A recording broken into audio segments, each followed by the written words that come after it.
Example of suffix. এখন কতগুলো সাফিক্সের উদাহরণ নিয়ে আলোচনা করব যে সাফিক্স কি, কিভাবে শব্দ গঠন করে। যেমন MENT, মেন্ট।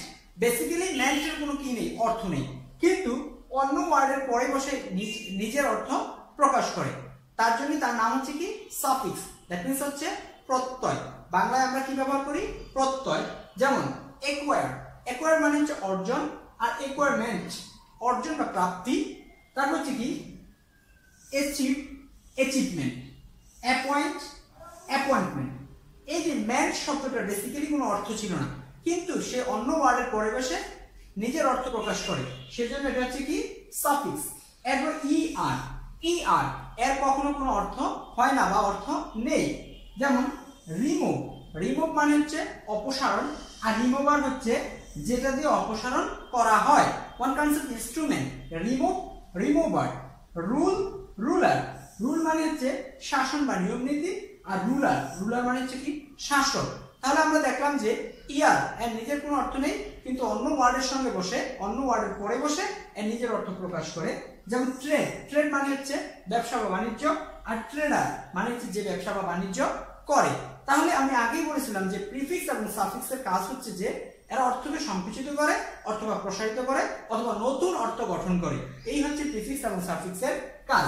যেমন OR, অর, অর বেসিক্যালি অরের অর্থ আছে, কিন্তু সাফিক্সের ক্ষেত্রে অরের কোনো অর্থ নেই। যেমন কালেক্ট, কালেক্টর, কালেক্ট মানে সংগ্রহ করা, আর কালেক্টর মানে হচ্ছে সংগ্রহকারী, যেটা conduct, conductor. Edit, editor.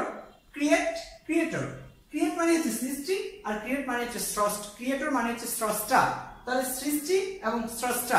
OR, OR শব্দটা যোগ হয়ে কি হলো, ক্রিয়েট থেকে ক্রিয়েটর হয়ে গেল। ক্রিয়েট মানে সৃষ্টি, সৃষ্টি থেকে স্রষ্টা, ক্রিয়েটর যে সৃষ্টি করেন। তারপর হচ্ছে SION, এর নিজের কোনো অর্থ নেই।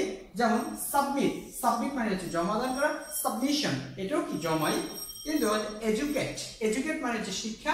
এডুকেশন এটার অর্থ শিক্ষা, but both are the relative, both are the synonymous. কিন্তু কি করে কোনো কোনো ক্ষেত্রে অর্থ সংকুচিত করে, অর্থ প্রসারিত করে, অথবা নতুন শব্দ গঠন করে। যেমন able, able. Count, countable. Enjoy, enjoyable.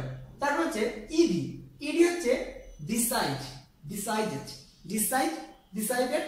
Relate, related, relate, related. তারপর হচ্ছে সাবমিট, সাবমিটেড।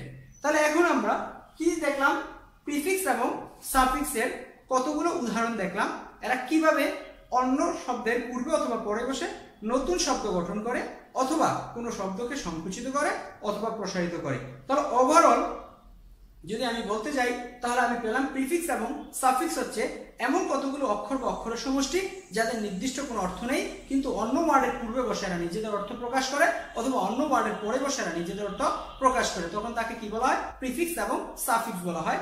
যদি পূর্বে বসে অর্থ প্রকাশ করে সেটা হচ্ছে প্রিফিক্স, আর যদি পরে বসে অর্থ প্রকাশ করে তাহলে সেটা হচ্ছে সাফিক্স। আর এর কাজ হচ্ছে কি, বেসিক্যালি নতুন শব্দ গঠন করা, শব্দকে সংকুচিত করা অথবা শব্দকে প্রসারিত করা। এই হচ্ছে প্রিফিক্স এবং সাফিক্স।